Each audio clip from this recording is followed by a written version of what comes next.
A special thank you to each of our subscribers who make this channel possible. Here's today's story. In a significant meeting in Brussels, European Union leaders are grappling with a contentious proposal to utilize billions of euros in frozen Russian assets to support Ukraine amidst its ongoing conflict with Russia. The urgency of the situation has been underscored by Ukrainian officials pressing for a resolution by the end of the year, as the war drags on with devastating consequences for both Ukraine and Europe. The meeting has revealed stark divisions among member states, with Poland advocating for immediate action while Belgium raises concerns over potential legal and financial repercussions.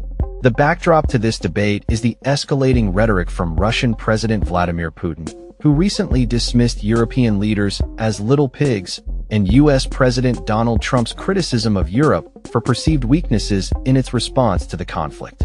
In this tense atmosphere, the EU is considering an unprecedented plan to raise £80 billion out of a total of £250 billion in frozen Russian assets.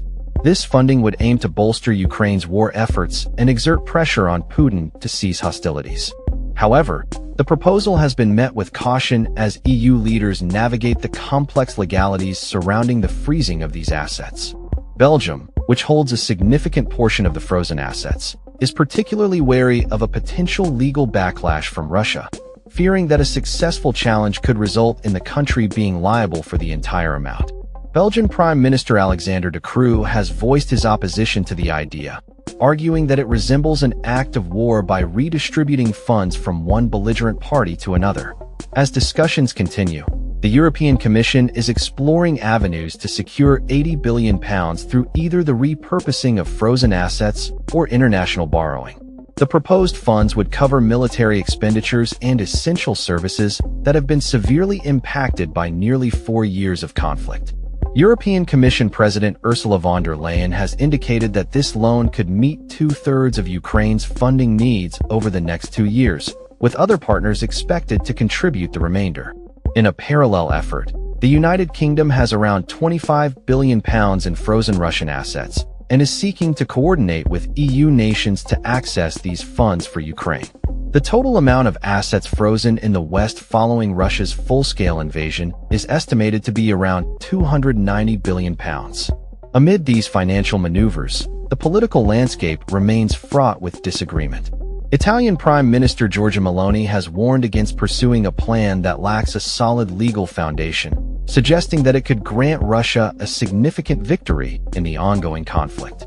Meanwhile, Germany's Friedrich Merz has called for a fair distribution of responsibility among EU nations to facilitate progress on the plan.